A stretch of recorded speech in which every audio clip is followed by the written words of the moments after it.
Jake Morrison adjusted his gray tie and checked his watch. The massive doors of the Galactic Council chamber would open in 10 minutes. He looked just like any other nervous diplomat on his first big assignment. Average height, clean face, simple suit. Nothing special about him at all. That was exactly what Earth wanted the aliens to think.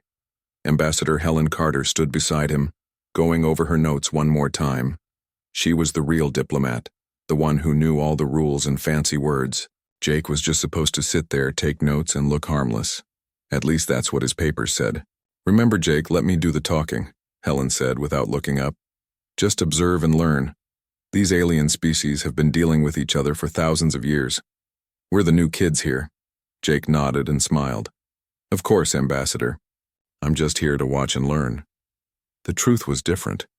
Jake Morrison wasn't really a diplomatic attaché. He was Colonel Jake Morrison, one of Earth's most dangerous soldiers. The military had spent months teaching him how to act like a regular government worker, how to seem weak and confused, how to make aliens think humans were soft. The doors opened with a deep rumbling sound. Jake's eyes immediately scanned the huge chamber, counting exits, identifying potential weapons, noting security positions, old habits. But his face showed only wonder and nervousness. The chamber was enormous. Hundreds of different alien species sat in curved rows that went up toward the ceiling. Some looked like giant lizards. Others were made of living crystal.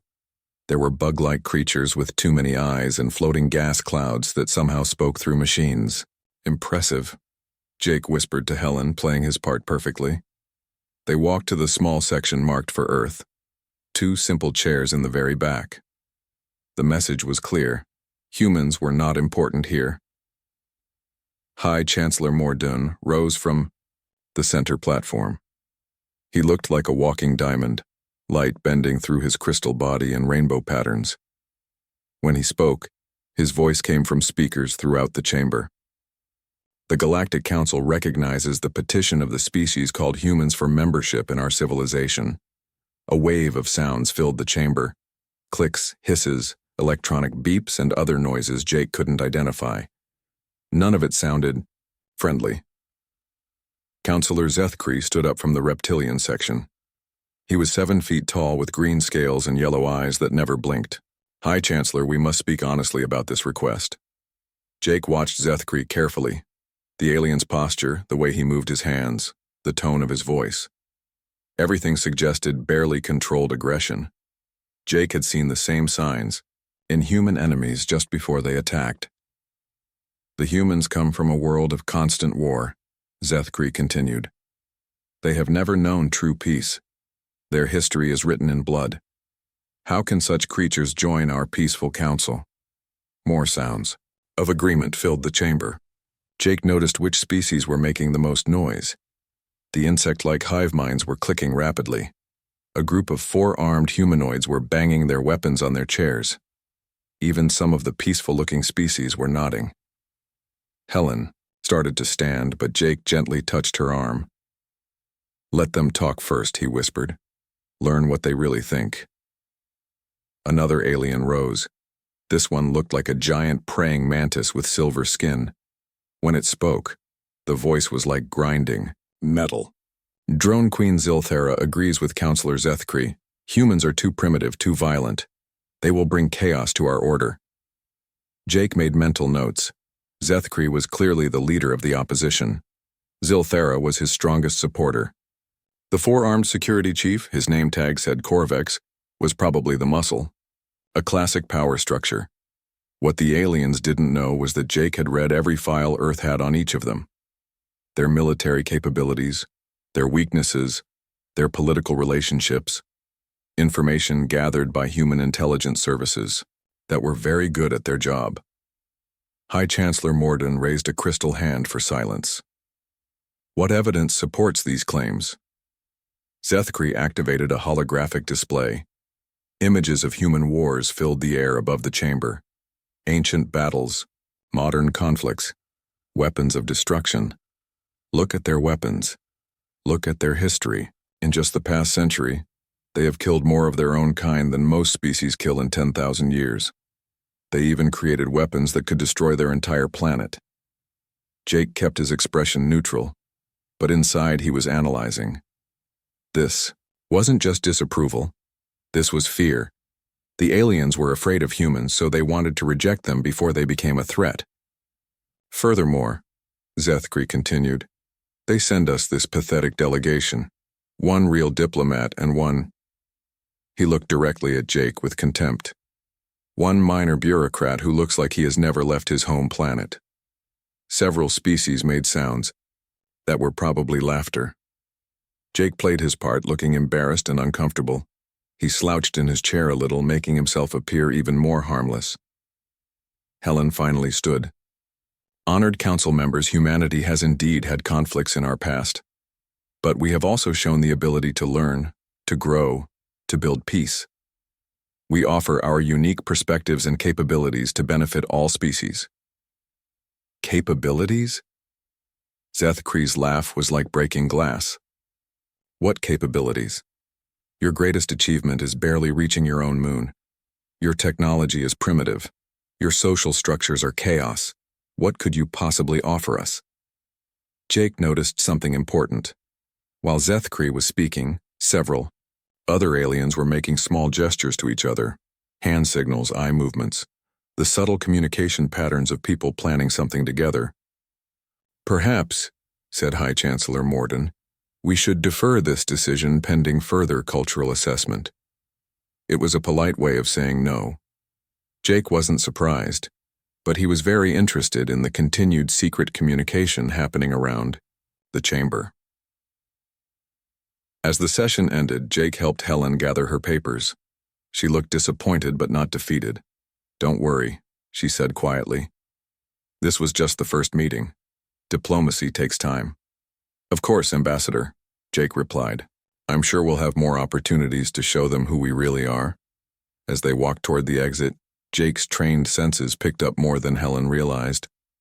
Footsteps that matched their pace, conversations that stopped when they got close. The feeling of being watched by predators. At least 6 different species were following them, the same ones who had been making secret signals during the meeting.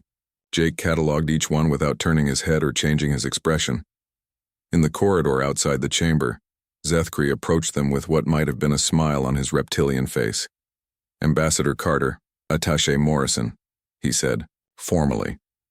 Perhaps you would like a tour of our station tomorrow to better understand galactic civilization? Helen's face lit up. That would be wonderful. Thank you, Counselor. Jake just nodded and smiled weakly, like a nervous bureaucrat grateful for any attention. But his mind was already working. Tours were perfect for ambushes, isolated areas. No witnesses, easy to make accidents happen. Excellent, Zethkri said. We will show you sections of the station most visitors never see. Very educational. As they walked back to their quarters, Helen was excited about the diplomatic opportunity. Jake was thinking about something else entirely. The aliens thought they were dealing with a harmless species. They thought Jake was just a weak little man in a cheap suit. They had made their plans based on those assumptions. Jake Morrison almost felt sorry for them. Almost. Jake Morrison sat in his small quarters staring at the metal walls. The room was basic. Just a bed, desk, and tiny bathroom. The aliens had not given the human delegation luxury accommodations. Another small insult to remind them of their place. He pulled out his communication device and activated the secure channel to Earth. After a few seconds, the face of Lieutenant Commander Alex Stone appeared on the screen. How did it go, Jake? Alex asked. Jake kept his voice normal, knowing the aliens were probably listening. Not great. They seem to think we're too aggressive for their council. The ambassador is disappointed but hopeful. Any other concerns? Well, they've offered us a tour tomorrow. Very kind of them to show us around. Jake's tone was casual, but Alex would understand the real message. Tour meant danger. That sounds educational. Stay safe out there. Always do. Jake ended the call and set the device aside. What the aliens monitoring his communication didn't know was that Jake had already sent his real report earlier. A quick data burst hidden in routine technical updates to Earth's embassy computers. The message was clear. Multiple species were planning something, and Jake was the target. 3 decks below, in a section of the station that didn't appear on any public maps, 6 different alien species were holding a very different kind of meeting. Counselor.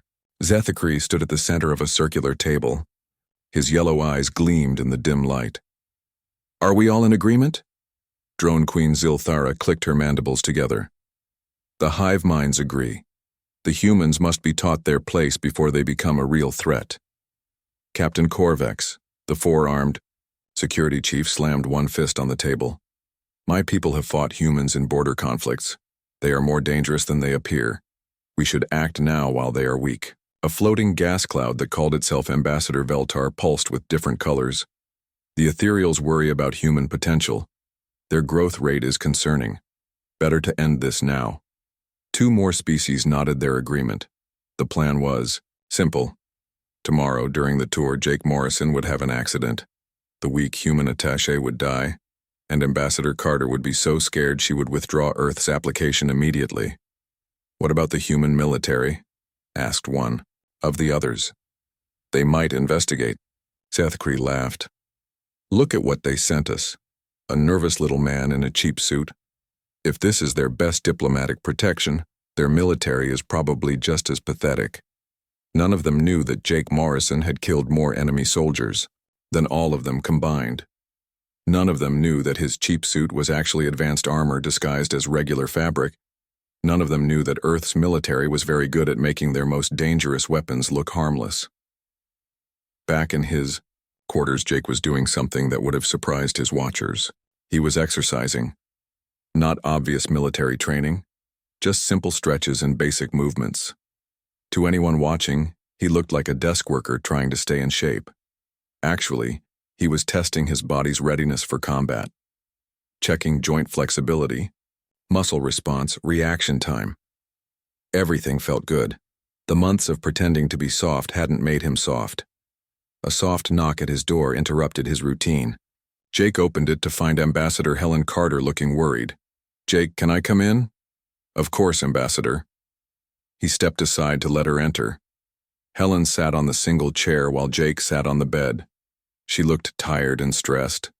I've been thinking about today's meeting, she said. Some of the reactions seemed very hostile, more than just diplomatic disagreement. Jake nodded. They definitely don't like us, but that's not unusual for first contact situations, right? Maybe. But there was something else. The way some of them were looking at you specifically. Like you were.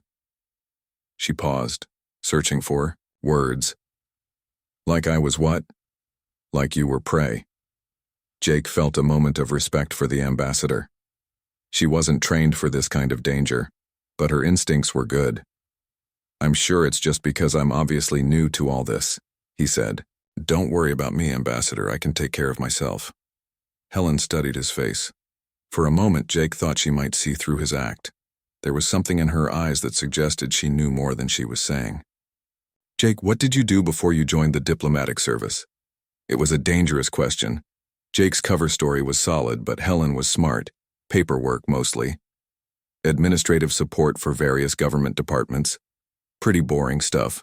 Which departments? Oh, you know, this and that, nothing exciting. Jake smiled his harmless smile. Why do you ask? Helen was quiet for a moment. It's probably nothing, just if anything happens tomorrow, stay close to me, okay? After she left, Jake sat in the dark thinking. Helen suspected something, but probably not the truth. She thought he might be some kind of intelligence analyst, not a soldier. That was fine. Let her think he was a spy. It was closer to the truth than his cover story. Meanwhile, the alien conspiracy was growing. Word had spread through the station's underground networks. The humans were planning to take over the galaxy. They were too dangerous to be allowed to join the council. Something had to be done. By midnight, 12 different species had joined the plot. Some wanted to kill both humans. Others thought just removing Jake would be enough. A few suggested making it look like an accident during the tour. What none of them understood was that Jake Morrison had been in similar situations dozens of times. He had walked into enemy territory pretending to be harmless. He had let enemies think they were in control right up until the moment he killed them all.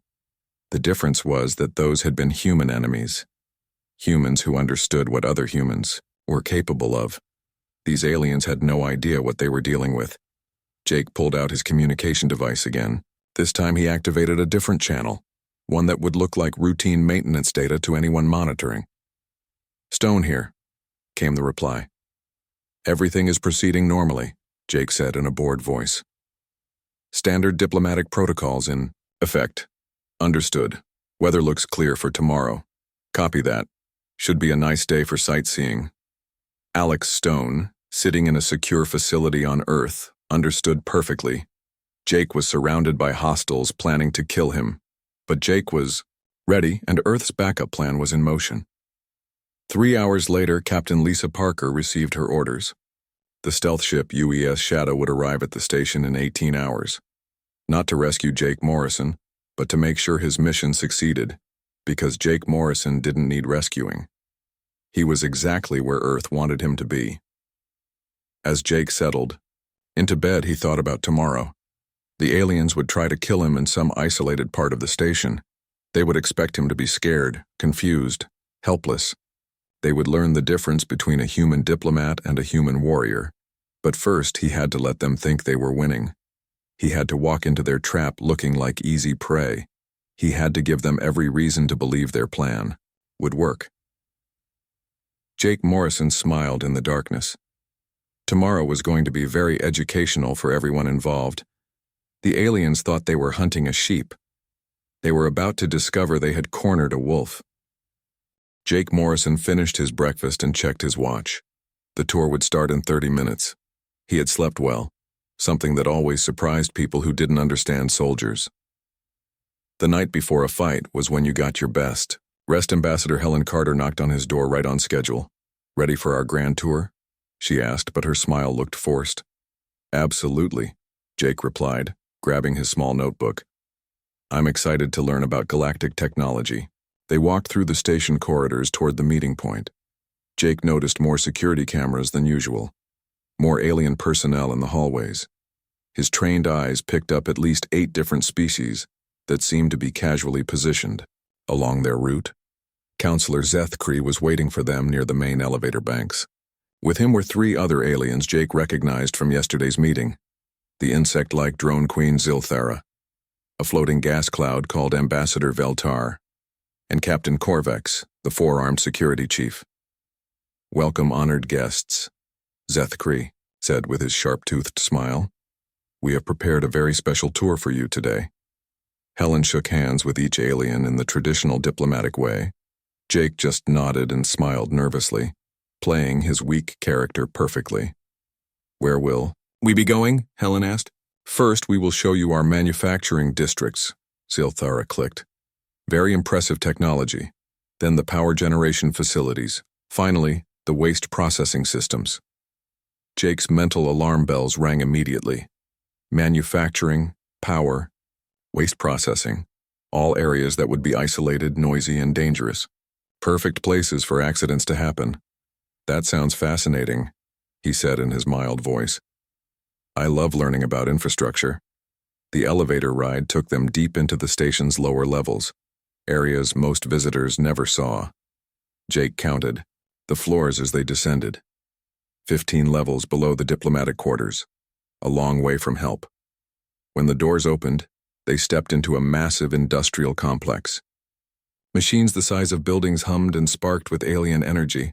The noise was incredible, perfect for covering screams. "This is where we manufacture most of our advanced technology," Zethkree explained, leading them along a narrow walkway between the giant machines. Jake noticed they were taking a very specific route. Not the main path, but a winding side passage that led deeper into the complex, away from the main work areas where other aliens might see what happened. Helen was asking questions about the manufacturing process, genuinely interested in the technology. She had no idea they were walking into a carefully prepared killing ground. After 20 minutes of walking, they reached a section of the factory that was completely empty. No workers, no other visitors. Just the 4 alien guides and 2 humans in a maze of industrial equipment.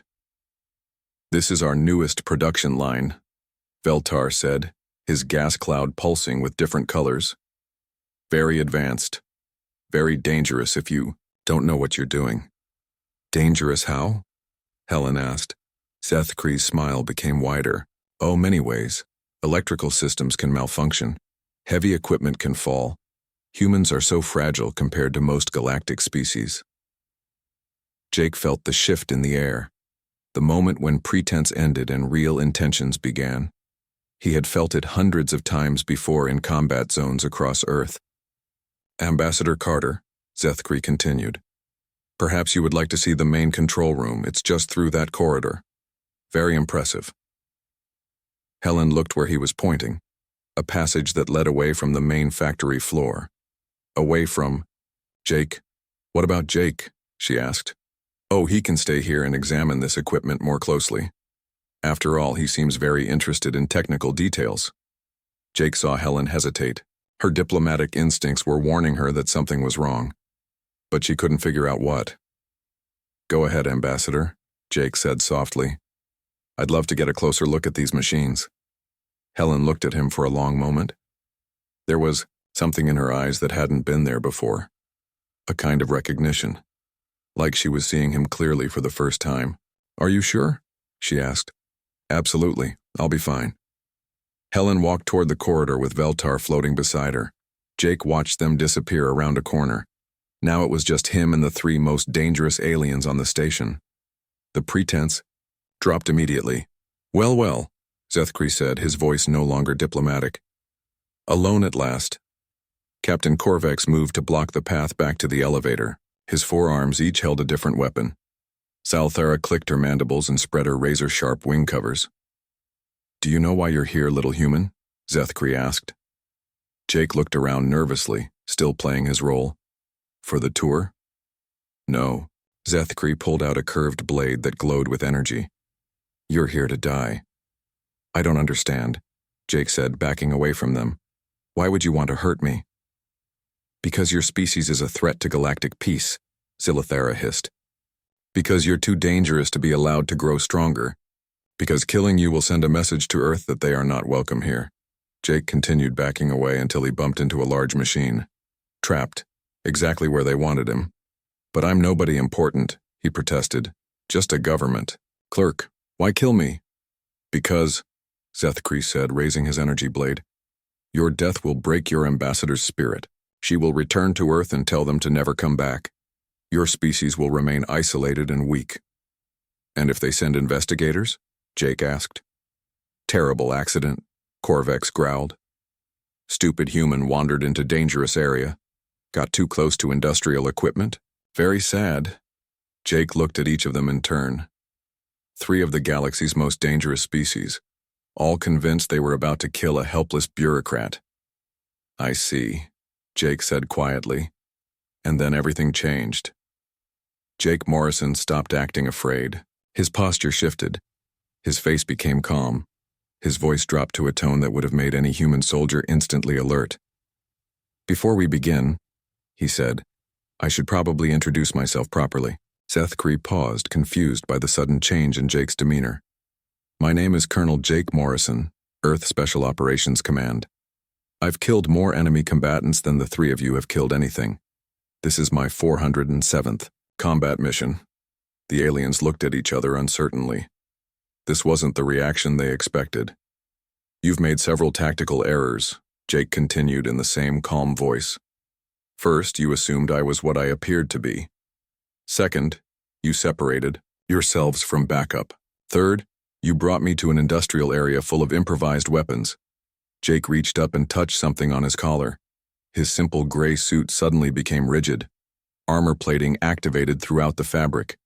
Hidden weapon systems came online. Fourth, he said, you assumed human technology was primitive. Zethkri raised his energy blade and charged forward with a reptilian shriek of rage. Jake Morrison smiled. The last thing the aliens would ever understand was that humans had learned something the galaxy had forgotten. Sometimes the most dangerous predator was the one that didn't look dangerous at all. The hunt was about to begin, but Jake Morrison wasn't the prey. He was the hunter. Seth Kree's energy blade cut through the air where Jake's head had been a split second before. But Jake was no longer there. The human moved faster than any of the aliens thought possible. He rolled under Seth Kree's swing and came up behind a massive, industrial machine. The reptilian counselor spun around, confused and angry. "Where did he go?" Korvax shouted, his forearms swinging weapons in all directions. Jake's voice came from somewhere in the maze of machinery. Lesson 1 about humans. We're very good at using our environment. A piece of heavy equipment suddenly crashed down where Korvax was standing. The four-armed alien jumped aside just in time. Above them, Jake had somehow reached the machinery's control systems. "Impossible," Zylthera clicked, her insect eyes scanning the factory floor. "Humans don't have that kind of technology." Lesson 2, Jake's voice echoed from a different direction now. "Never assume you know what we're capable of." A burst of superheated steam erupted from a pipe right next to the bug-like alien. She screamed and flew backward, her wing covers singed and smoking. Seth Kree was getting desperate. "Show yourself. Coward, fight us honestly." Jake appeared on a catwalk 15 feet above them, but he didn't look like the same person anymore. His gray suit had become sleek black armor. His mild expression was gone, replaced by the cold focus of a predator. "Honestly?" Jake said. "You want to fight honestly? You brought 3 trained killers to murder 1 unarmed diplomat. Where's the honor in that?" He jumped down from the catwalk, landing with perfect balance. In his hands were 2 weapons that had been hidden in his suit. They looked like simple metal bars, but when he activated them, they extended into combat staffs crackling with energy. "Now we fight honestly," Jake said. Korvax charged first, all 4 arms swinging different weapons. Jake moved like flowing water, avoiding each strike by inches. When Korvax overextended on a sword thrust, Jake's staff caught him in the ribs. The alien went flying 15 feet and crashed into a control panel. Zylthera attacked from above, diving with her razor-sharp claws extended. Jake rolled sideways and brought his staff up. The bug-like alien impaled herself on the energy weapon and fell twitching to the floor. "2 down," Jake said calmly. Zethkree was backing away now, his yellow eyes wide with fear. "This is impossible. You're just a human. You're weak." "That's what your friends thought too," Jake said, walking toward him slowly. They were wrong. The reptilian alien raised his energy blade with shaking hands. "Stay back. I'll kill you." "No," Jake said simply. "You won't." He moved faster than Zethkree could follow. The energy blade went flying across the room. A moment later, the alien counselor was on his knees with Jake's staff at his throat. "Please," Zethkree gasped. "Don't kill me." Jake looked down at him with cold eyes. "You were going to kill me. You were going to make it look like an accident. You were going to terrorize my ambassador into withdrawing from the council." "We were afraid," Zethkree admitted. "Afraid of what humans might become." "You should be," Jake said. "But not for the reasons you think." He pulled out his communication device and activated it. "This is Morrison. Package is secure. 3 hostiles neutralized." "Copy that," came Alex Stone's voice from Earth. "Medical team is standing by." Jake looked around the factory floor. Korvax was unconscious but breathing. Zylthera was dead. Zethkree was alive but terrified. "You killed Zylthera," Zethkree whispered. "She was trying to kill me with poison claws," Jake replied. "That's lethal force." I responded with lethal force. "It's called self-defense." Footsteps echoed through the factory. Security teams were arriving. But Jake wasn't worried. Everything he had done was legal under galactic law. They had attacked him first. He had only defended himself. Captain Korvax was waking up, groaning and holding his ribs. When he saw Jake standing over him, he tried to scramble away. "Relax," Jake said. "If I wanted you dead, you'd be dead." More aliens were arriving now. Station security, medical teams, and other council members who had heard about the fight. They all stopped and stared when they saw the scene. A human in black armor standing calmly in the middle of an industrial battleground. 3 of the galaxy's most dangerous species defeated around him. It was something none of them had ever imagined possible. Ambassador Helen Carter appeared at the edge of the crowd. She took one look at Jake and nodded slowly, like she had finally figured out a puzzle that had been bothering her. "Medical team," Jake called out. "The insect is dead. The four-armed one has broken ribs. The reptile is mostly just scared." "Hi." Chancellor Morden arrived with a squad of his personal guards, the crystal being looked at the destruction around the factory floor. "Attaché Morrison," he said carefully, "would you care to explain what happened here?" Jake deactivated his armor. The black combat suit faded back to gray diplomatic clothing, but everyone could see the weapons and equipment hidden throughout the fabric now. "3 members of your council attempted to murder me," Jake said simply. "They brought me to this isolated location under false pretenses. They admitted their plan was to kill me and make it look like an accident." "That's a serious accusation," High Chancellor Morden said. "I have recordings," Jake replied. "My suit recorded everything, audio and video. They confessed their entire plan before they attacked." Zethkri was still on his knees, too shocked to speak. The reality of what had happened was sinking in. They had tried to kill a human diplomat and failed. Worse, they had revealed their true nature to the entire galaxy. "You're not really a diplomatic attaché, are you?" High Chancellor Morden asked. "I am a properly credentialed member of the Earth diplomatic mission," Jake replied. "My papers are completely legitimate. The fact that Earth chose to send someone with military experience to protect their diplomatic team is simply good planning." "Ambassador," Carter stepped forward.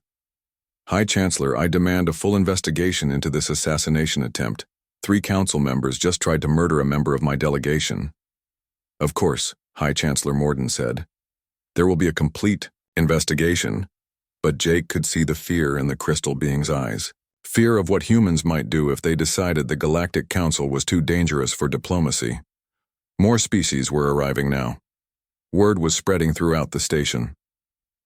The weak human diplomat had defeated 3 trained killers in single combat. The species that everyone thought was primitive had technology that could hide advanced weapons in ordinary clothing. Jake looked around at all the alien faces staring at him. Some were afraid, some were impressed. Some were calculating how this changed everything they thought they knew about humans. "Ladies and gentlemen," he said in his mild diplomatic voice, "I believe we should return to the council chambers. Ambassador Carter and I have some things to discuss with the council." As they walked back through the station corridors, Jake could hear the whispers following them. The news was spreading faster than wildfire. The humans were not what they seemed. Earth had sent a killer disguised as a clerk. The galaxy was about to learn a very important lesson about underestimating humans. Jake Morrison straightened his tie and smoothed down his gray suit jacket. The fabric looked normal again, hiding all the advanced technology underneath. He checked his reflection in the elevator's polished walls and smiled his mild, diplomatic smile. "Ready, Ambassador?" he asked Helen Carter. Helen looked at him with new eyes. "I think I'm beginning to understand what ready means to Earth's diplomatic service." The elevator doors opened to reveal the main council chamber, but everything was different now. Word of the factory incident had spread through the entire station.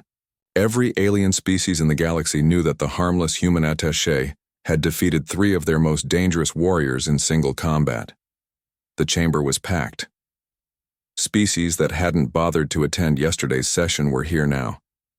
Some came out of curiosity. Others came out of fear. All of them wanted to see the human who had changed everything. Jake and Helen walked to their seats in the back.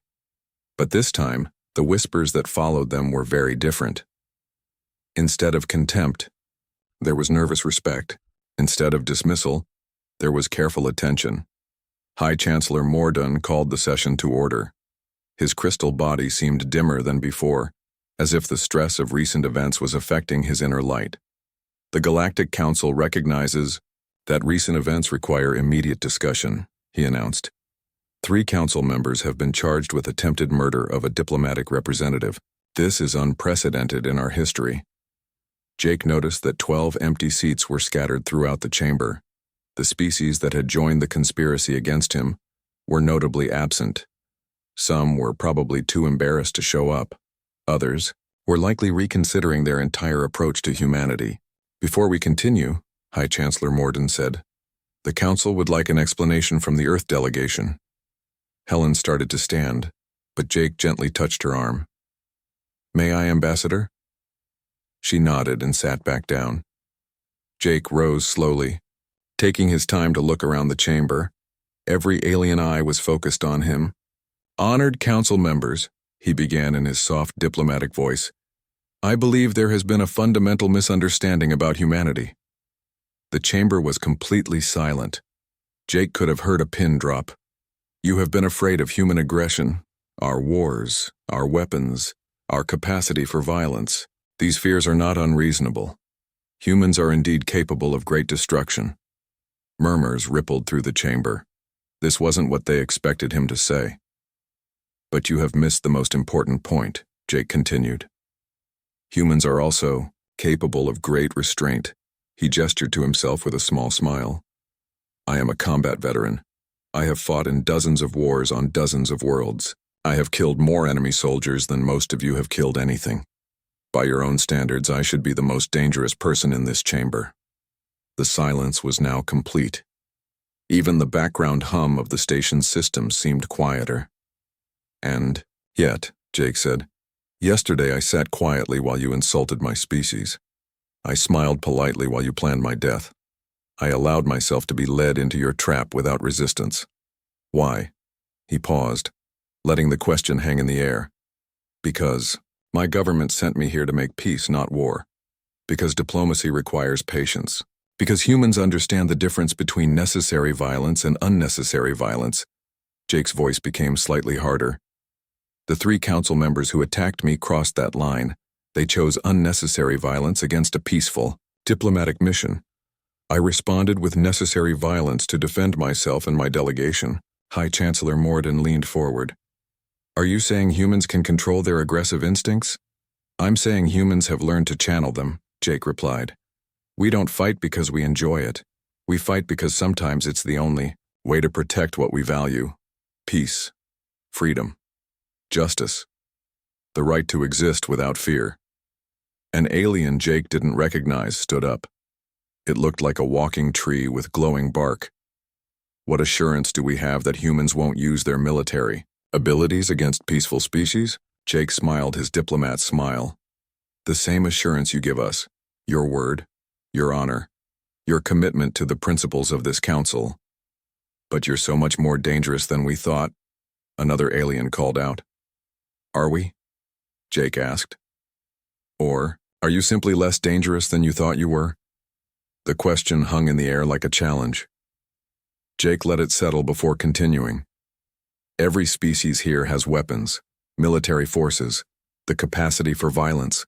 The difference is that humans have learned to hide our strength until it's needed. We prefer our enemies to underestimate us rather than fear us. Ambassador Carter stood up beside him. If I may add something, she said. Colonel Morrison's presence here was not meant to deceive anyone. Earth simply believes that diplomacy works better when diplomats don't have to worry about their safety. Colonel? High Chancellor Morden asked. That's my military rank, Jake explained. But I am also a properly credentialed diplomatic attaché. Humans often serve in multiple capacities. We believe in being prepared for any situation. A new voice spoke from the upper galleries. It was Captain Corvex, the 4-armed alien Jake had defeated in the factory. His ribs were bandaged, but he had insisted on attending the session. I have fought humans before, Corvex said slowly. In border conflicts, small battles. I thought I understood their capabilities. He paused, looking directly at Jake. I was wrong. This human could have killed me easily. Instead, he showed mercy. Mercy is important to humans, Jake said. We prefer to defeat our enemies, not destroy them. We want opponents to become allies, not corpses. High Chancellor Morden raised a crystal hand. The Council recognizes that our understanding of humanity was incomplete. The question now is what to do about Earth's membership application. Jake exchanged a quick glance with Helen. This was the crucial moment. High Chancellor, Helen said. Earth's position has not changed. We still seek membership in the Galactic Council. We still offer our knowledge, resources, and friendship to all peaceful species. And if membership is denied? Asked the tree-like alien. Jake's smile became slightly less diplomatic. Then Earth will respect the Council's decision and pursue our own path among the stars. We will defend ourselves if attacked, but we won't seek conflict with anyone who leaves us alone. The message was clear without being threatening. Earth didn't need the Galactic Council, but the Council might need Earth. However, Helen added quickly, we believe the galaxy would benefit from humanity's participation. We offer a unique perspective on conflict resolution, technological innovation, and species cooperation. High Chancellor Moradin conferred quietly with several other senior council members. Jake watched their body language and whispered conversations. The political calculation was obvious. Earth was more powerful than anyone had realized. Making them an enemy would be dangerous. Making them an ally would be smart. The Galactic Council will recess for 1 hour to consider this matter, High Chancellor Moradin announced. As aliens filed out of the chamber, many stopped to look at Jake with new respect. A few even approached to apologize for their previous assumptions about humans. When the session resumed, the vote was unanimous. Earth was accepted into the Galactic Council with full membership rights and a permanent seat. That evening, Jake sat in his quarters writing his mission report. Diplomatic objectives achieved, he typed. Human capabilities demonstrated without excessive force. Galactic perception of humanity successfully adjusted from weak prey to dangerous ally. Recommend continued diplomatic engagement with enhanced security protocols. He paused and added one final line. Note: Ambassador Carter performed excellently under pressure. Recommend her for permanent assignment to Galactic Affairs. Jake Morrison smiled and closed his laptop. Sometimes the best way to make peace was to show your enemies exactly why they didn't want to fight you.